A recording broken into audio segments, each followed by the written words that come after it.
સંભાળો અનગીર ગોરંભતી ગાય જે મેહમાં મેં તમે હરજ નથી જોયું પણ તમારા મારા ઘરમાં બે ગાય બાંધી હોય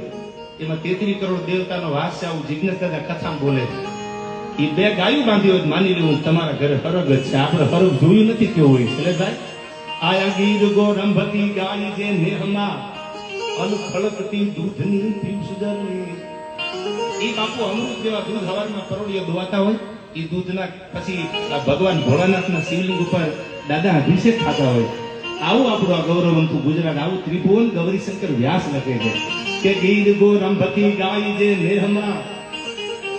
અનફળકતી દૂધની પીવસદરની ભલી ભારતી ભોગની વગતયારી ધન હો ધન આ ગુર્જર ધરની તન તન ઓધની સૌરાષ્ટ્ર ધરની અને કીધું કેવો ભગવાન ભોળોનાથ આમ તો ભૂદેવ છે એ તો મારે કઈ જ્ઞાનની વાત કરવાની દાદા બેઠા છે જ્ઞાની અને હવે તો ધીરે ધીરે જ્ઞાની છે કોઈને એવી સલાહ દેવાનો સમય નથી અઠાણે સહકાર થાય તો દેવો સલાહ તો બધા આગળ છે કારણ કે બંગલા બનાવે બાપુ આર્કિટેક્ટની ઇન્ટિરિયર પહેલા રાખી લે છે કઈ બારી ક્યાં આવે કયો દરવાજો ક્યાં આવે બધું બધા આગળ છે દટાણે પણ ભગવાન ભોળાનાથ માટે મને જે શ્રદ્ધા છે દુનિયાનો બાપ કીધો છે અને દેવનો દેવ મહાદેવ શું કીધું તો નમામિ સમી સાન નિર્વાણ રૂપમ અનવિભૂય પુત્રમ બ્રહ્મ વેદ સ્વરૂપમ એ નિજમ નિર્ગુણમ નિર્વિકલ્પમ નિરાકાશમ ભજેહમ નિરાકાર મોકાર મૂલમ તુરીયમ અનિરાજ્ઞાન કોટિતમિ સંગીતમ એકરાલમ મહાકાલ કાલમ કૃપાલમ ગુણજર સંસાર પારમ નતો હમ ગુણાગાર સંસાર પારમ નતો હમ ગુણાગાર સંસાર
સમય દિયો જાય છે સુવાસનમાં કલાક હોઈ ગઈ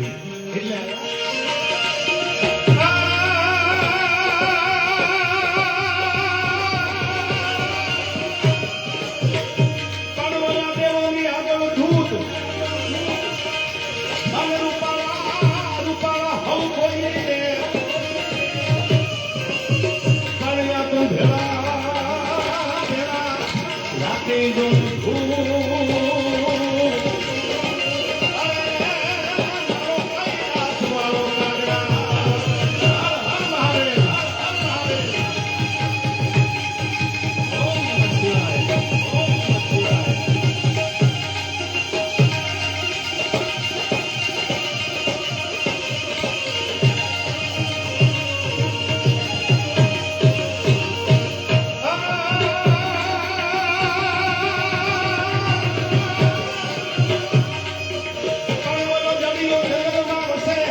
ભલે આંસુ કરવાવાળા છે. બાપુ સાંભળજો, જડીઓ જંગલમાં વસે, ભોળાનો દાદા. ભોળાનાથના મંદિરમાં જઈને માંગતા ને કાંઈ. શું કામ? સબકી ભભૂત મેં ખજાના કુબેર કા. ઈ જો રાજી થઈ જાય તો દુનિયામાં કે લાંબો હાથ નો કરવો પડે. શું કીધું આ દુઆમાં?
દાદાને કહીશું આપણે, પણ બધાને જે આ પૂજા કરી ભાઈશંકર દાદાનો દિવ્ય આત્મા જ્યાં હોય તે ભગવાન શિવના ચરણોમાં રાખે. એટલા માટે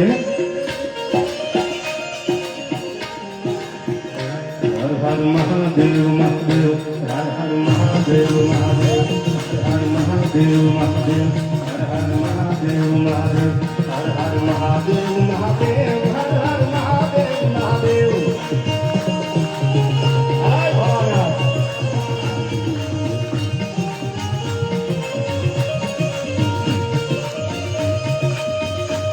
Om Namah Shivaya, Om Namah Shivaya, Om Namah Shivaya, Om Namah Shivaya.